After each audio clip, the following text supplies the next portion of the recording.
Hello there, Instagram. Hope you're doing well. Good to see you, everybody. Hope you're having a fantastic week. It is a beautiful Friday morning here in paradise, as usual, and I hope you're well. It's been super busy here, but glad to see everybody. All right, Zbob says, why shouldn't people of different weights sip different amounts per hour? Well, because it has nothing to do with your weight, Z-Bubs. It's just about what most people need as much as they can get. So how much people should sip is based on the maximum amount that a body can handle. How much your kidneys can process doesn't vary much from person to person. Okay, so the recommended amount to sip is based on what the human body, what two healthy kidneys can process, and has little to do with someone's weight. As it turns out, people who are larger often need less water than people who are smaller. Why is that? That's because as the body metabolizes body fat, it makes perfect water. Someone who is larger is going to be metabolizing fat much faster than someone who is smaller. So it's not, I mean, the fact is, it's not actually, there is no standard amount. What we is fasting with I've been doing this now for coming up on 14 years. I work with people right now via Skype. That could change in the future, but there's a daily group call. And up until now, it's been just a call every day. We have this new program that we are about to roll out, which is going to, in addition to the group call, there'll be a daily email and video from me. And the idea is to keep you informed as much as possible. So every day you're getting some more information. It's based on where the average person is at that stage of the process. So it's all programmed and automated, and you'll get a daily message from me with an email, with the video. There'll also be a weekly live Zoom call for those people fasting with me. So another chance to get some education. And we believe that it's going to dramatically increase the value. We are not increasing the cost at all. So the cost will be the same, but the value is much better. It costs about, with travel, it costs less than half as much to work with me remotely as it does to come here. So for those people who can't get here or who may have budget issues, remote fasting is a great way to do it. You get the same amazing results. It's a little harder not being in this environment. Being in your own space and being around your own stuff and projects and maybe other people, it may be more difficult than it is here, but it does work well for those people who are committed to it. Okay.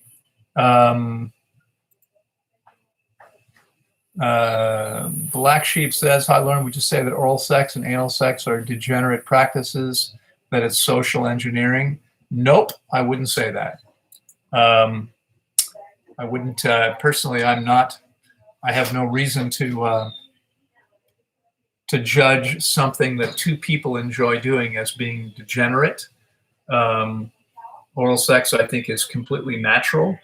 Anal sex, I don't know, but how natural it is, I think it's natural. I mean, I think what happens is you have one thing that fits in something else, and if it feels good to two people, there's no reason they're not going to do it, and there's no reason that they shouldn't do it. So that's my take on it. Stephanie, good morning. Good to see you. Hope you're well. Z-Bubs. Okay. Marike, hey there. How are you? Good to see you. It's been a while. We'll have to catch up with you sometime. Hello, Mia. Good to see you. Dixie, hello there. Detboj, I'm not sure how to pronounce your name. I apologize. This year is the year. Okay, excellent. That sounds like good news. I'm not sure what it's the year for, but I'm glad it's the year. I hope that means it's the year you're actually going to take the next step and maybe take your health to an amazing new level. I'm very, very happy to help you in any way if I can. I'm just noticing I probably need to trim my mustache. Don't spend much time looking at myself. Let's see. Okay. Oops. Where was I? Here we go. Dixie says, after fasting at Tanglewood, how difficult is it dealing with mucoid plaque? if once home you're going to work, wouldn't we need to go to a washroom a lot and spend a lot of time in there? No, not necessarily. Generally speaking, during the refeeding time, most people eliminate quite a bit of that old hard material. And what happens after that, for most people, is that bowel movements are not so unusual. It's not like there's going to be tons of them or they're going to be super urgent. You know, you're going to eat meals, you're going to have bowel movements. Some of those bowel movements will include some old hard material, but it's generally not a big deal. Dixie, virtually everyone goes home and lives their life and goes back to doing whatever they're doing before and is perfectly fine with it. So it's not a significant issue for most people. Hello, Neil. Good to see you. All right, Mihai. Good to see you there. The Banduri says, "Hello, Loren. How do you get B12 in your diet?" Well, we don't really worry too much about getting B12 in the diet because we don't need B12 in the diet. Okay.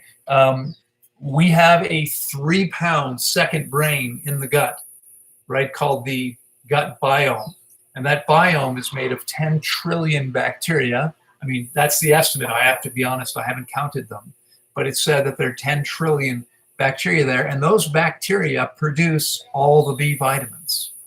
So when your body is clean and working well, you're perfectly fine. Okay, I don't eat animal products. I'm vegan now for 34 years. I've never taken a B12 supplement. I'm not that much crazier than I was when I started.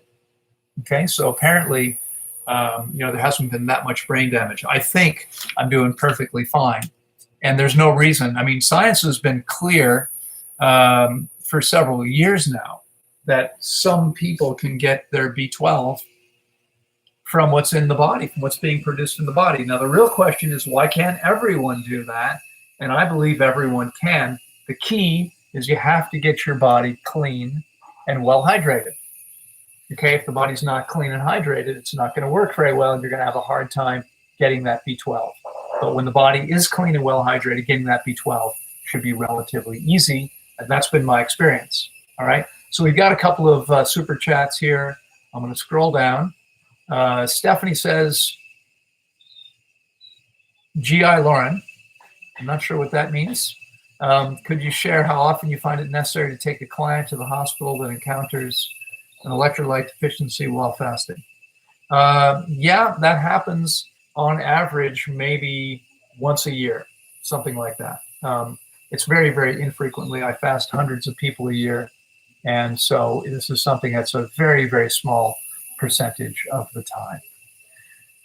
All right, Ian, 444444 has made a 10, thank you for the contribution, Stephanie. Ian has made a 10-pound contribution and said, I know you wait till 3 p.m. for your first meal, then another a few hours later. I start the day with a meal, then another about 3 hours, as I don't like to sleep on a full stomach. Is my routine okay? It is okay. If that works for you, that's fine. I know some people prefer to do it that way. I personally find that I would much rather have my meal after I've been awake for many hours. I have no desire to eat after I wake up. And I believe it's probably optimal not to put food into the body shortly after awakening. That it's best to earn the meal with some exercise and activity beforehand. So, for anyone that's open to it, I'd recommend doing it the way that I do it, rather than the other way around, where you eat in the morning and not in the evening. But ultimately, whatever works for you is fine. If it works for you, no problem at all. Should be no problem. Okay, I hope that makes sense. Let me scroll back up here and see. We have Peter. Hello there. Good to see you. I hope in France. Luke says, hi, Loren. What's your view on CBD products? Have you done any research into this field? Yes, I have. First of all, let me be clear about something. You will probably know what I'm about to say because I've said it so many times. I say this over and over again. It's critically important to understand that healing is a biological process. And what that means is that only the organism can heal the organism. So can CBD products heal you? No, they cannot, because only the organism can heal the organism. Okay. Are CBD products toxic to you? Yes, indeed they are. All medicinal substances, any substance that your body reacts to in a way that creates symptomatic relief is toxic to you. Your body's reacting to the toxins in the food, okay, in the substance, whatever it is. CBD ain't food, but so, you know, it might be better than chemotherapy, for instance. It might be better than some other things, but is it optimal? No. I mean, for me, you know, clearly the very best that we can do is to get the body clean by eating as optimally as, you know, by fasting long enough and properly, and then make optimal choices in terms of diet and lifestyle. And that is generally enough to heal most things. Personally, I use no substances of any kind, no herbs, no CBD, no anything, no superfoods. You know, I eat real whole foods, the vast majority of the time. And that's it. That's all we need to do. Okay. All right. Hope that makes sense. Let me just double check here. I'm not missing. Okay, good. So let's see.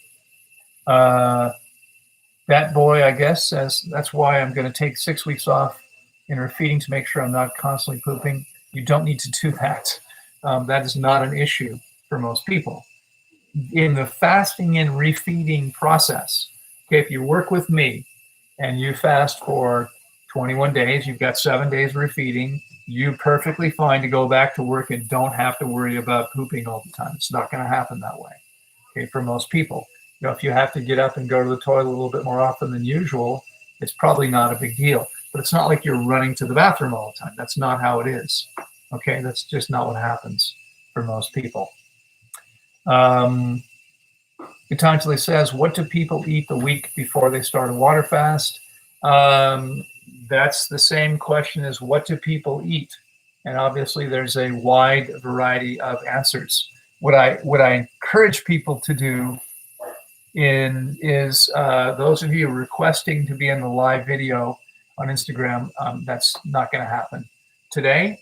If you want to co-create something with me and have an audience, let me know. But this audience is here to hear my answers to questions, and so I'm not going to be bringing someone on to the call, to the broadcast. Okay, so Gitanjali, you know, some people. I mean, my recommendation is that you eat as close to optimally as possible, which means mono, high water content fruit meals, simple green salads before fasting. But does everyone do that? Absolutely not. Some people make terrible choices before they fast.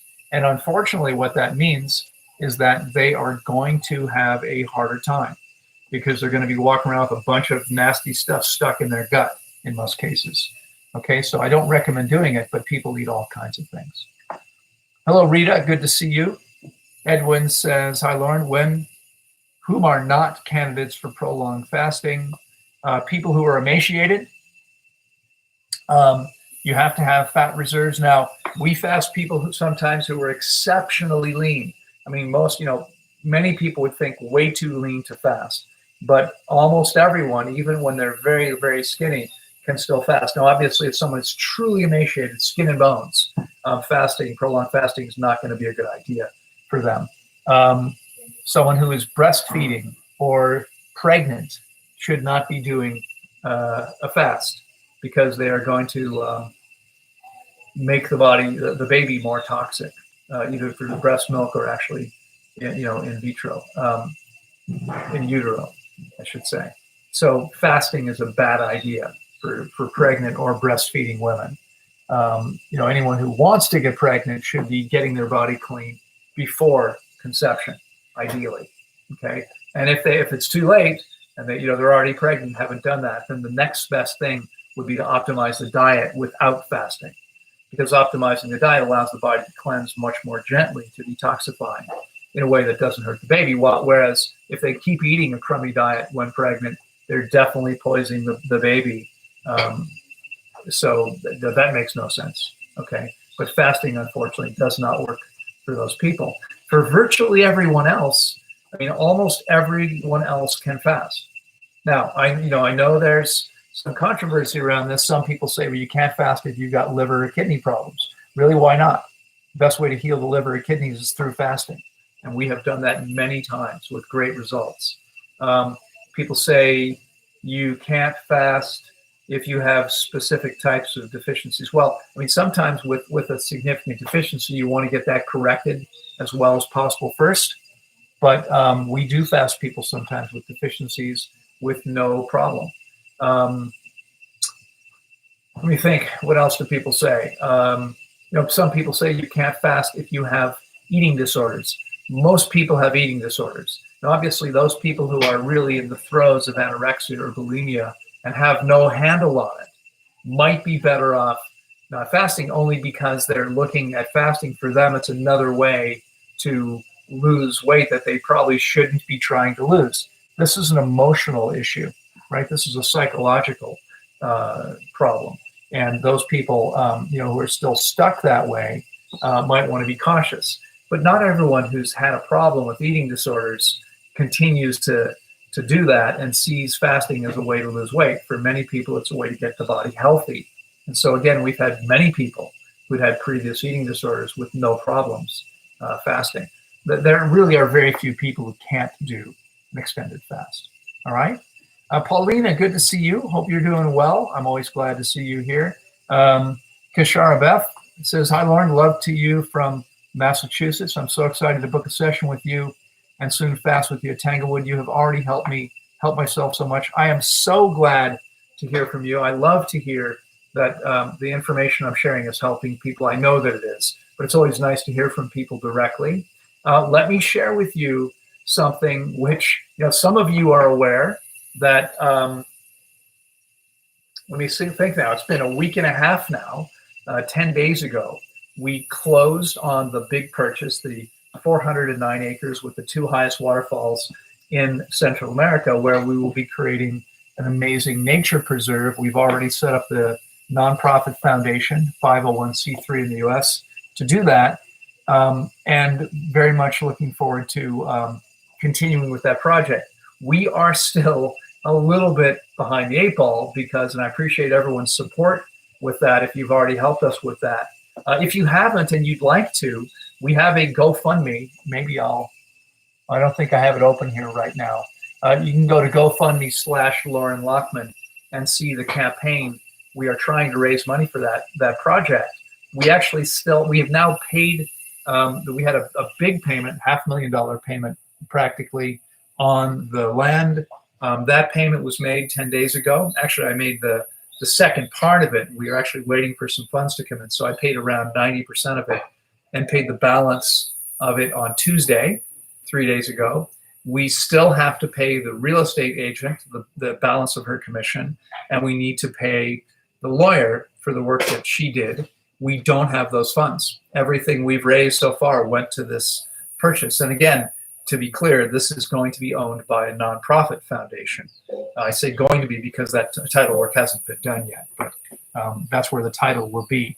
And so we're asking for support, and you can go to GoFundMe to do it, or if you want to, you can donate here with a super chat. But because we're still looking to raise money, we've decided to extend to our discount. We for the first time ever, because of this whole non-demic, we have offered 20% off over most of the last year for people booking to fast with us here at Tanglewood, and 10% off for remote fasting. Those discounts are still available. I'm not sure how much longer they will be. It just depends. We're actually working on several other projects, including some grants. We have to do write the grant proposal, but we've already been told by several institutions that they're very interested in the project because this is an ecological project.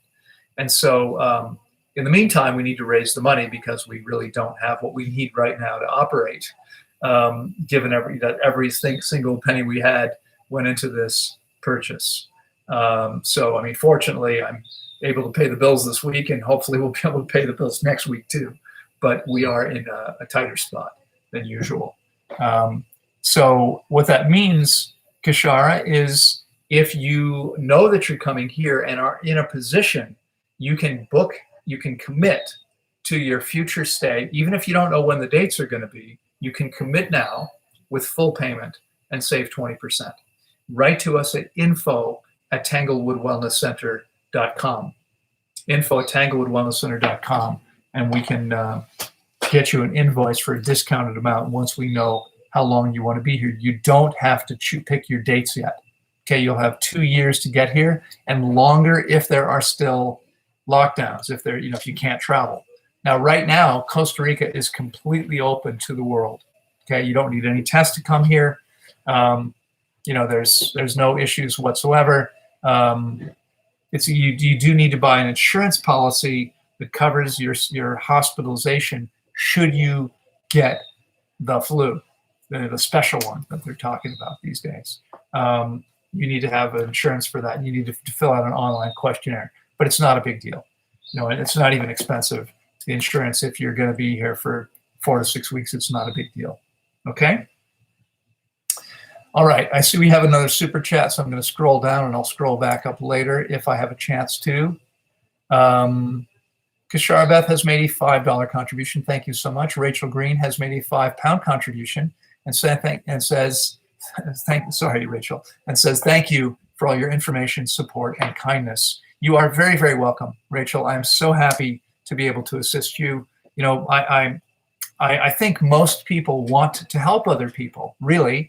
And I feel so fortunate that I've been able to spend most of my adult life now, 30 years now, focused on helping other people take their health, vitality, maximizing their potential in every way to the highest level possible. It's a dream for me to be able to do this. And I wake up every day excited to speak to my clients, the people I'm working with. And so I'm really, really glad to be able to assist in any way that I possibly can. All right, let me scroll back up here. You meant hi. I see that, Stephanie. Thank you. Sheer says, hey, Loren, I was wondering, what are your thoughts on raw corn? So corn is not optimal for our bodies for various reasons, but if you can eat it shortly after it was picked, it really needs to be freshly picked. It's okay to eat occasionally, and it's delicious to eat occasionally. If you've never tried raw corn, you need to pick it and eat it though. If you go buy like corn from a farmer, still on the cob, and you still with the husk over it and everything, but you buy corn that was picked like yesterday, it's already starchy. Okay, what happens when you pick it? It's high in water and sugar, natural sugars, and then over time, over those hours, that all turns to starch and becomes very difficult to digest and not so tasty. Right? Cooked corn is sweet because the starch is broken down to sugar. But if you eat it right after it's picked, the best way would be to plant it yourself, to grow it yourself, pick it, take it inside, and eat it. Right? If you can eat it right shortly after it was picked, it's delicious. When I still live in the U.S., we don't see much corn here like that. And the corn you do see, people here use corn primarily for things like tortillas, and they don't really care how sweet or juicy the corn is. But and so most of the corn here is not very sweet or juicy. It's pretty dry, pretty tasteless. But when I lived in the U.S., out in the country, I would sometimes drive to a farm stand and buy some corn that was picked. I'd go early in the morning, and it's weird. I don't even eat in the morning most of the time, but sometimes I would go and like a couple times a year in the summertime, I would go and eat fresh corn in the morning because it was so delicious, and I wanted to eat it when it was as fresh as possible. So I, get to a farm stand at 9 o'clock in the morning, and they pick the corn just hours before. That's pretty good. That's pretty good. After that, it's not so good. All right. Dixie says, I did a 5-day fast and felt nauseous and vomited. I'm going to eat only raw. I hope that will help once I fast long enough with you. It almost certainly will, Dixie. Getting your body pre-cleaned can make a difference, although, each case is different. Each person's body is different. Each fast is different. But generally speaking, that makes a difference and makes it easier for most people. Okay? And you probably just heard my comments a minute or two ago to Kashara. So again, for anyone interested, if you already know that you want to fast with me and you're in a position to commit now, you can save some money. I can't promise you how long that's going to be available. We're probably going to end that as soon as we can, because 20% is a lot, and it's cost a lot. We've done that because we've needed to upfront some of the payments coming in. We've needed to have them now in order to close on this contract. And so, until we have performing at a higher level, we may need to do this for just a little while longer. Okay. Neki Freestyle says everything is better than chemotherapy, though that's pretty much true. Exactly, that's a very good point. He's talking about when I said CBD chemotherapy, but it's definitely still toxic. All right, Zbob says, under what conditions would breathing 100% oxygen save someone's life? That would happen when someone was desperately in need of oxygen. But there are very times, I mean, we don't want to be breathing pure oxygen most of the time. That's not what our bodies are set up for, and that's not what works best for us. But there are those times where someone is in deep trouble and they need to be given oxygen, because getting the oxygen in is what needs to happen. Okay. Keith says, Dixie, in my experience, after fasting for 21 days, I was shitting and pissing a lot, though. If you're trying to save on expenses, I would rather buy a cleansing kit. I don't know what that means, but if you're talking about doing something to try to clean out the intestines, I'm really surprised to hear you say that, having been here, because those things don't work. Most of the stuff is in the small intestine, and every single person who we fast 21 days or longer, who follows directions and does what they need to, winds up eliminating many, many pounds of old hard material. There's nothing else that gets that stuff out of your body. So I'm talking about people who have done tons of herbal cleanses and have done tons of colonics. It makes no difference. That stuff isn't coming out until you fast long enough and properly. So there's really no other way that's going to work. Hello there, Rachel. Z-Bubs, I play bell note on a loop timer, ringing once per minute to know when to sip. It requires less mental energy this way. That's fine. You can do that. You're very welcome, Gitanjali.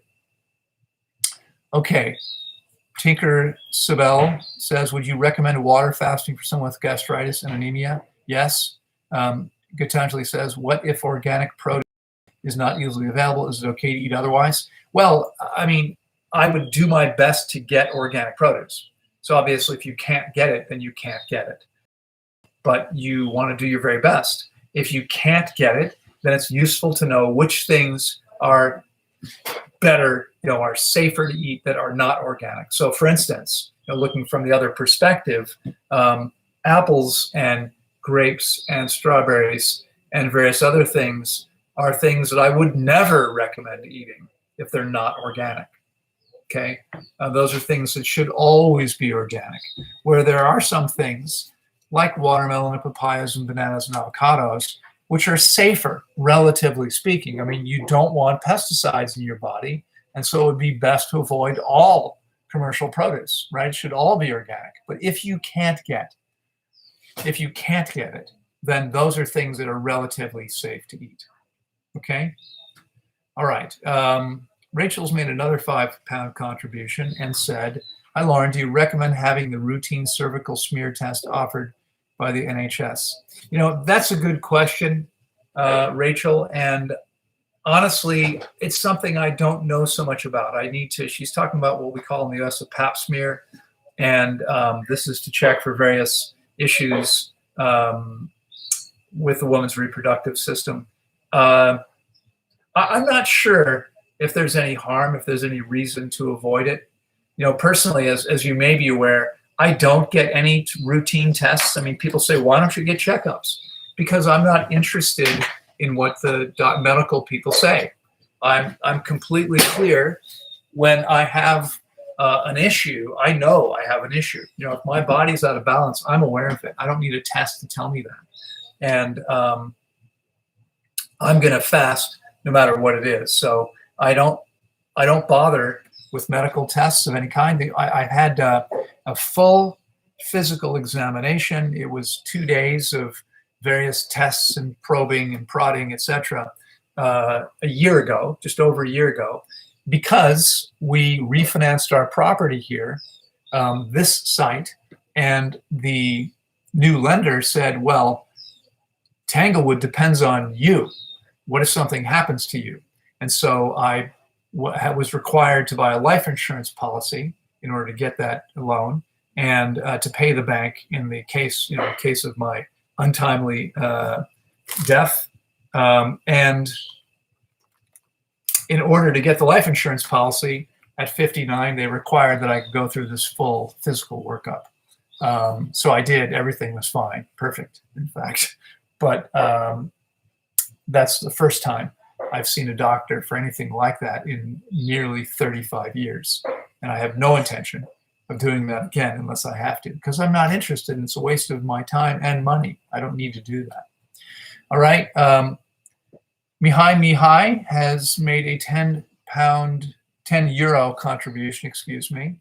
A 10 euro contribution. Thanks for your information. Can I come to Tanglewood for vacation?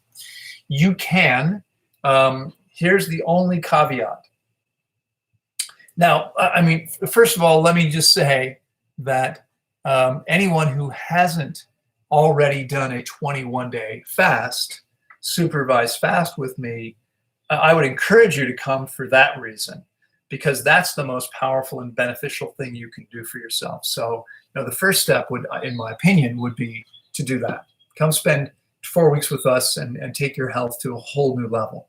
But let's say that for whatever reason, that's not what you want to do or not what you're able to do or whatever it is. Yep, we do when we're closed for fasting. When we're open for fasting, we don't take other guests. We stay completely full. I mean, this session, we are now on the last day of the 9th week of a 10-week session.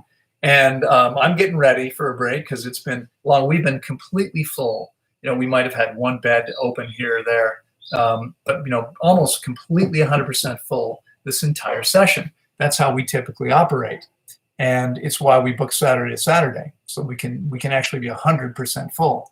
Everyone starts on a Saturday, leave on a Saturday, and the next person can come in on the same day because that's when their session starts.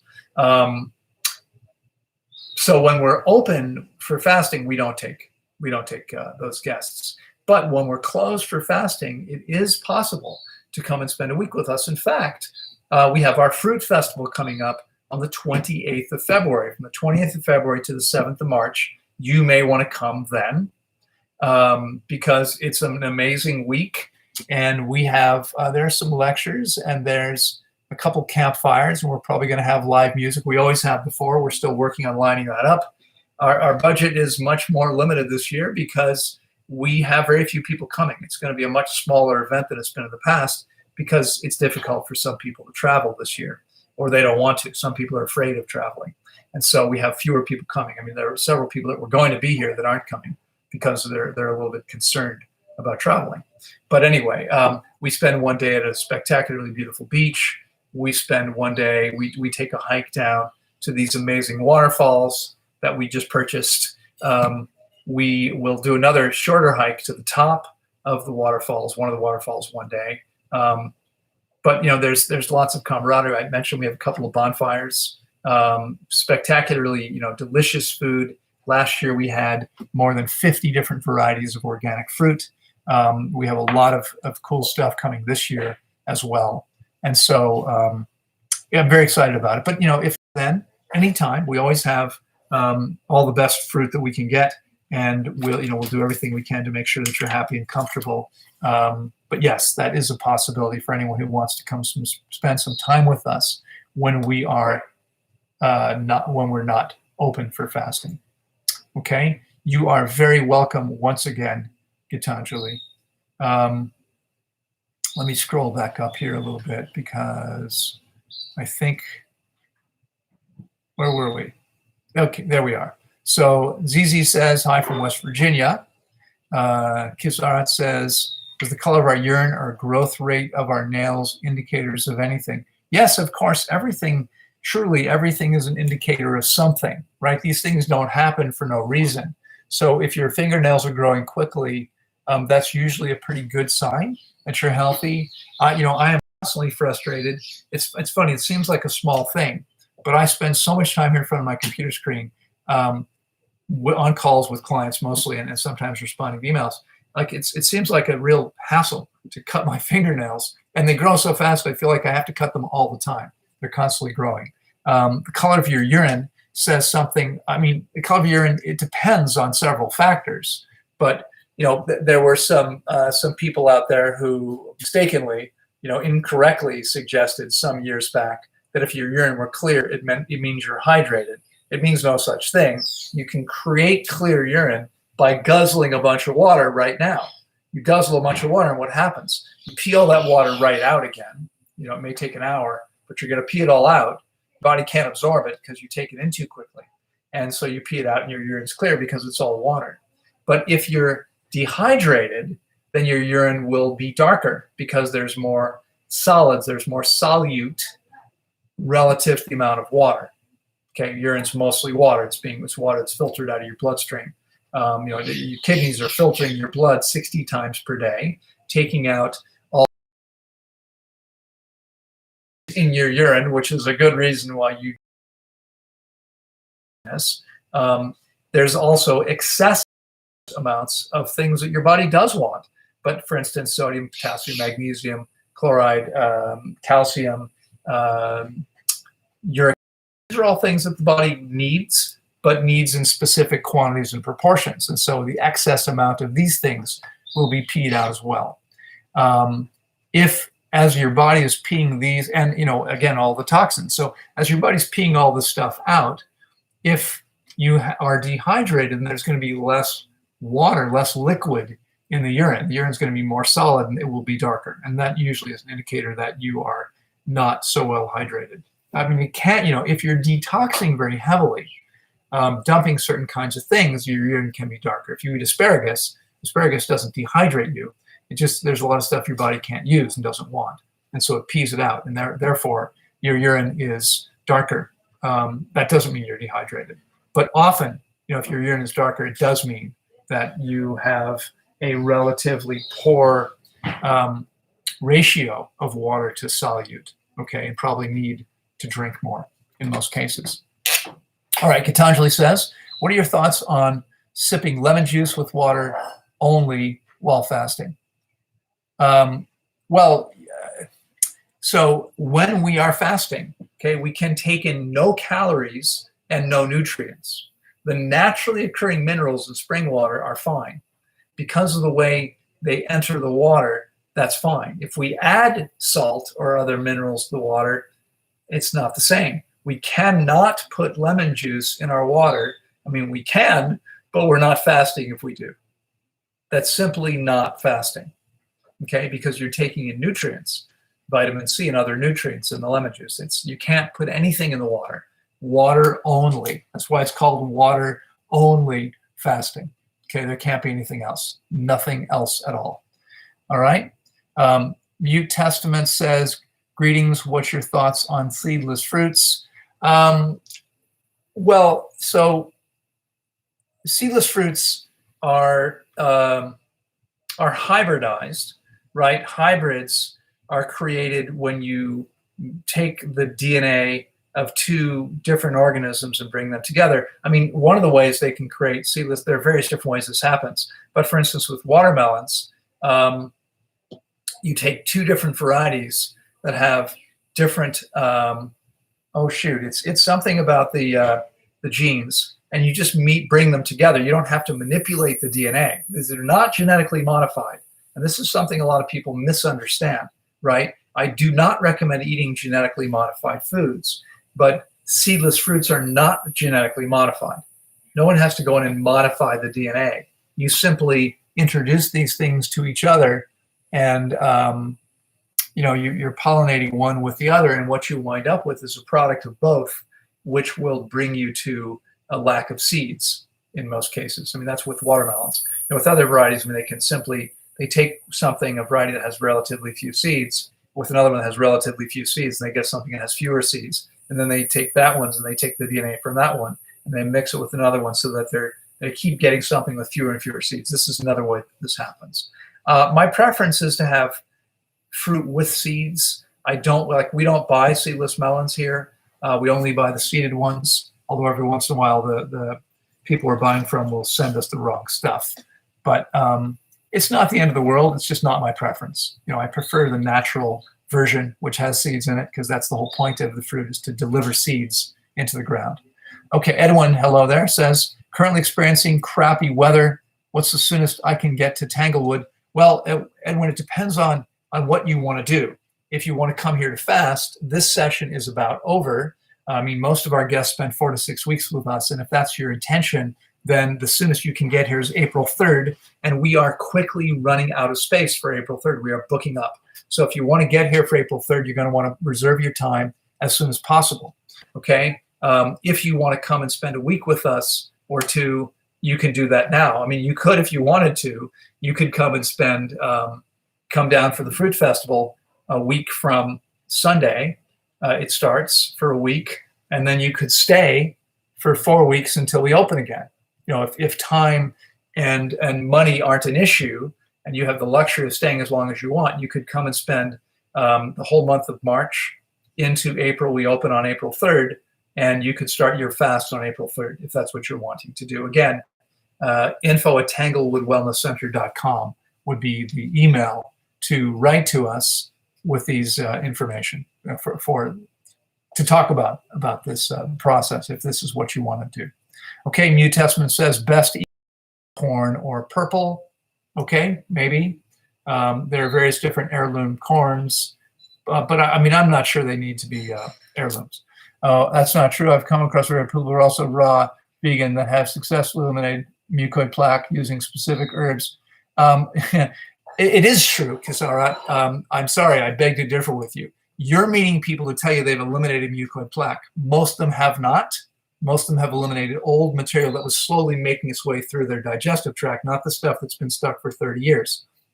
Even those people who've done, I mean, we've seen everyone here. We've pastored thousands of people, and virtually everyone has tried all these things. So we see people who've done the psyllium husks and the herb cleanses and whatever, and they all eliminate old material. We've never had anyone here who doesn't eliminate old material. And my point is that even if they've done that and they think they've eliminated some mucoid plaque, or maybe have eliminated some mucoid plaque, they haven't gotten it all out.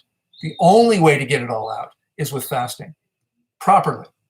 Okay, not at True North, because you don't eliminate anything there. They don't fast you long enough. They don't give you, they tell you not to drink the water you need, and because they're afraid, and they ensure that you stay too busy. Okay, so you don't get the results there. But this is not going to happen. You're not going to clean all the stuff out using psyllium or anything else. And I'll take any one of those people who thinks they've cleaned it all out and guarantee them that if they fast with me and follow coaching, they will eliminate more, because it has so far never failed. Okay, it's never failed so far. All right. Fit and Fruchtig says, hey, Loren, can you please train me as a fasting supervisor? Probably not. My schedule is way too busy to do that. And frankly, I won't train someone who doesn't already have a very deep knowledge of health, nutrition, physiology, etc. And so we are looking for someone to take over fasting people here, but it will likely be a doctor. It'll likely be an MD who will get trained. And I will then send them to a 6-month training program. When they come back already understanding something about fasting, they'll need to fast with me first, okay? And then we'll train them once they already have that background. But just taking someone, frankly, who doesn't have all that, that's probably not going to happen. Okay, I don't want you to think otherwise. It's just not that likely. Now, there are many other things that you could do, and we some of you are already aware. You may be aware as well. Fit and Fruchtig, I don't know who you are, what your name really is, but we have launched just 2.5 or 3 weeks ago the Academy for Vibrant Living. Our first course of Vibrant Health is up and running. We have many people here on the call on this live broadcast who are taking that program. We're getting amazing reviews from it so far, which is, heartwarming. I'm glad to see that. We worked very hard to put it together for you. We have our second course, the health coaching course, which you have to take Vibrant Health to qualify. It's a prerequisite. I'm not going to train a health coach who doesn't already know everything about health. So the health coaching course is about coaching and how to coach properly and how to be professional and all of that. But the Vibrant Health course is where most of the information about health is. So you have to take the Vibrant Health course first, then you can take the health coach course. If you want to work with us as a health coach, then you want to register for that program. And we're actually still offering a discount. It's not the same discount as those of you that signed up for this in the earliest days. You got the best deal, and we're never going to offer that again. But there is still an opportunity to save. And I believe you can still go to vibrantspecial.com. vibrantspecial.com. I'll go ahead and post it here. Vibrantspecial.com. Okay, I think I've spelled it right. Let's see here. Okay, it looks like we have another super chat here from Jean-Sebastien Delcourt. Hello, Jean-Sebastien, good to see you again. Jean-Sebastien says, hey, Loren, when water fasting, when do you know when you enter the danger zone of starvation? What are the symptoms and everything? Unfortunately, this is, the simple answer is that, goodbye, Mia, I love you too. Hope to see you again soon. The simple answer here is that when you begin to starve, you get hungry, okay? And people say they're hungry from the beginning, but they're not experiencing real hunger. What happens is completely different. And people actually begin to experience physiologic hunger when the body needs to eat. Throughout the fast, the average person doesn't need to eat. I mean, you can probably see I'm not a particularly fat person. I mean, I'm pretty lean, and yet I could fast for 6 weeks. Okay, I mean, we fast people much smaller than me for 6 and 7 weeks, and so most people never fast long enough to actually get hungry. But if someone was fasting long enough to get hungry, then it would be a very different feeling than what they experience throughout the process. Now, obviously, you have to know what that looks like. And the key, honestly, to having the best results really is fasting with supervision. Again, some of you think, well, I just want you to come to us. Honestly, we stay pretty busy, full either way, whether you come or not. But I every day, almost every day, I get messages from someone saying, please help me. I fasted away and screwed things up. And this happens more often than not. We see a lot of people who fast on their own and just didn't get the results they want. And I know this because when they come here, I'll say, how many of you fasted on your own? Most people raise their hand. At least more than half the group will say they tried this on their own. And every one of them says, I just didn't get what I wanted to. At the end of their process here, they'll say, this was way more powerful than what happened on my own. Okay, that's because it's the difference between really knowing what you're doing and not really knowing what you're doing. Okay, so that's the primary thing that happens, is you actually feel hungry for the first time. All right, let me see where we were. Okay, here we are. Okay, so, and I see we're running out of time. So just a couple quick reminders here. Fruit Festival is coming up in just over a week. If you still want to join us, you can. We have a little bit of space left for that. Well, we have more than a little bit of space left, but we have space for you, and you can come join us for that if you want to. You can come to Costa Rica from virtually anywhere right now. If you want to fast with me remotely, or we're launching our new program probably in the next week. We also, and we're offering 10% off right now on remote fasting.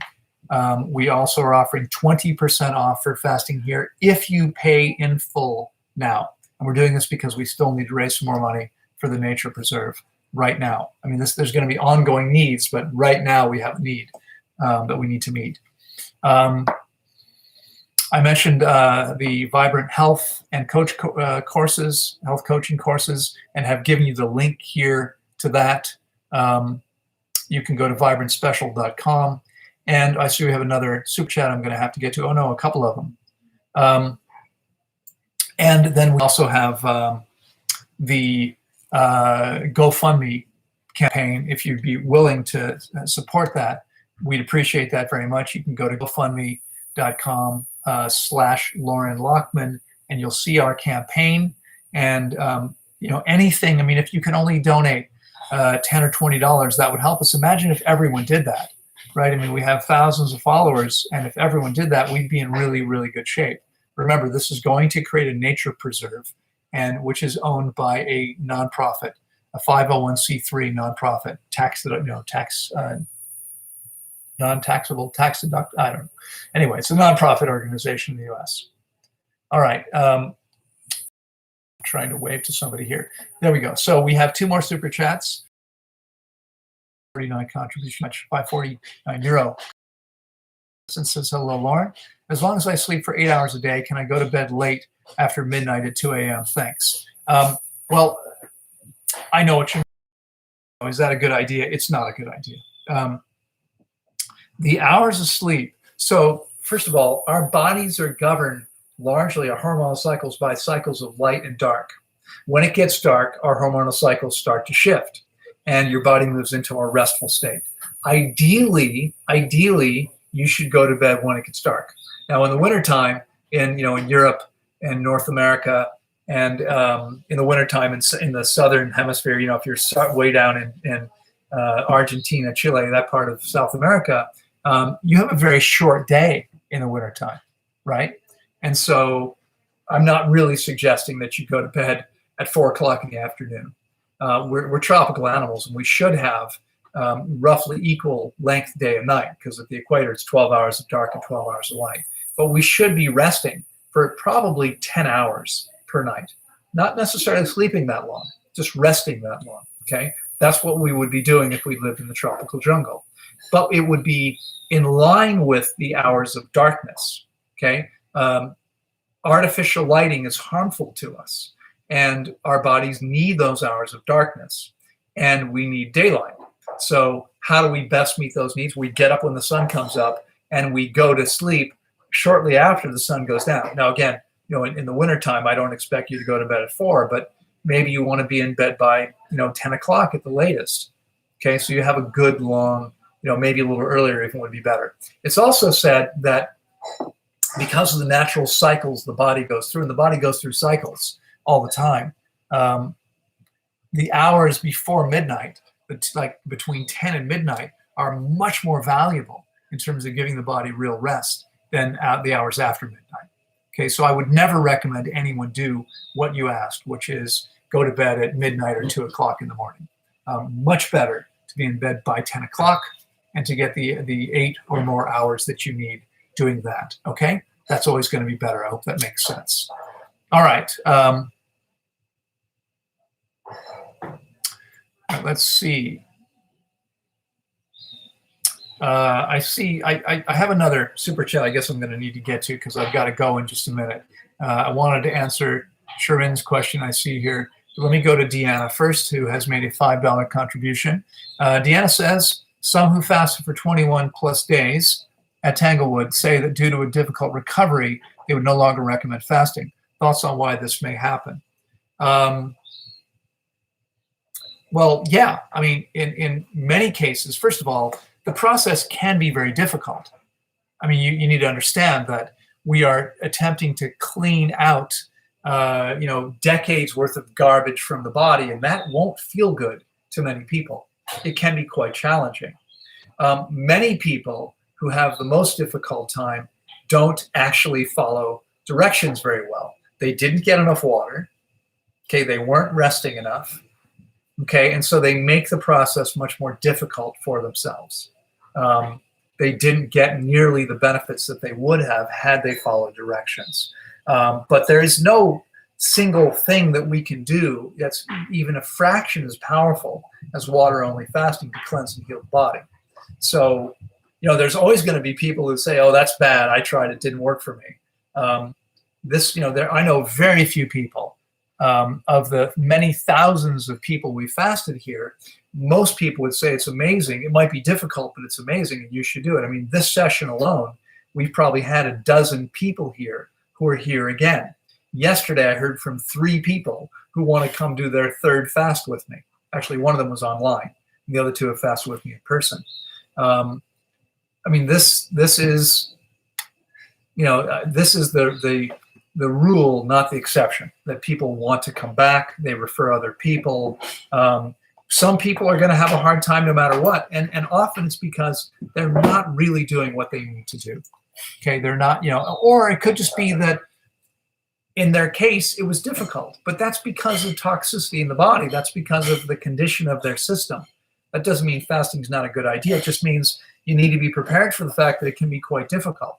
Okay. But very few people have ever, you know, not recovered. I mean, everyone recovers. And in most cases, if they're willing to follow directions, the recovery is relatively easy for most people. Relatively easy, right? It's not the easiest thing in the world, that's for sure, but it can be relatively easy. I hope that helps. Rachel has made another £5 contribution. Thank you, Rachel. So I hope that answers your question, Deanna. Let me scroll back up to Sharon, who said, hello there, people on Instagram. Thanks so much for being here with us. I appreciate you. Sharon says, where was that comment now? There it is. Hi, Loren. My son has tried fasting for up to 3 days. He gets heart palpitations and yellowing of the eyes. He has Gilbert syndrome. What are the risks in him proceeding with future fasts? Well, if he's fasting on his own, the risks are significant because this is a significant process that requires really knowing what's going on. But Gilbert syndrome, which for people who aren't familiar with it, is a syndrome where the body has trouble out processing bilirubin. And so there tends to be, you know, the yellowing of the eyes and sometimes skin. There's no risk directly if someone knows what they're doing. Like these people with this condition, including your son, can safely fast with no problem as long as they know what they're doing. Okay, they have to know what they're doing though, and this is why every expert from time immemorial, you know, for hundreds of years, all the fasting experts have always said, only do an extended fast, more than 3 to 5 days, with experienced guidance. Okay, I don't recommend doing anything other than that. Okay, but your son, there's no reason why your son can't safely fast and see amazing benefits. Now, whether or not this condition can actually heal, because medicine says it can heal, but we see a lot of conditions that medicine says can't heal, healing. I don't know if this can heal or not. I wouldn't be surprised if it can. It may be that it can't. It doesn't matter. You know, still there's an opportunity to clean all the garbage out of the body and take your health to an amazing new level, even if you're always going to be dealing with this particular issue. All right. I hope that helps. I am late for my 10 o'clock call, so I'm going to wish everyone here a fantastic weekend. I hope you are doing great and have a great weekend. Thanks again for being with me. I appreciate your support. I hope if you're enjoying this, I see there's 75 of you here and 24 thumbs up on YouTube. If you think this was valuable and helpful to you, perhaps you can give it a thumbs up. Over here on Instagram, maybe you can like this as well. That's always helpful. Feel free to share this content on your channels and pages as well. There's a link here you can share with anyone that you think might benefit from it. And if you're willing to help us with our programs, I mean, we have some things for you, and then you could help us by going to GoFundMe to help support our nature preserve. And I'll look forward to seeing you next week. Take care, everybody. Bye-bye.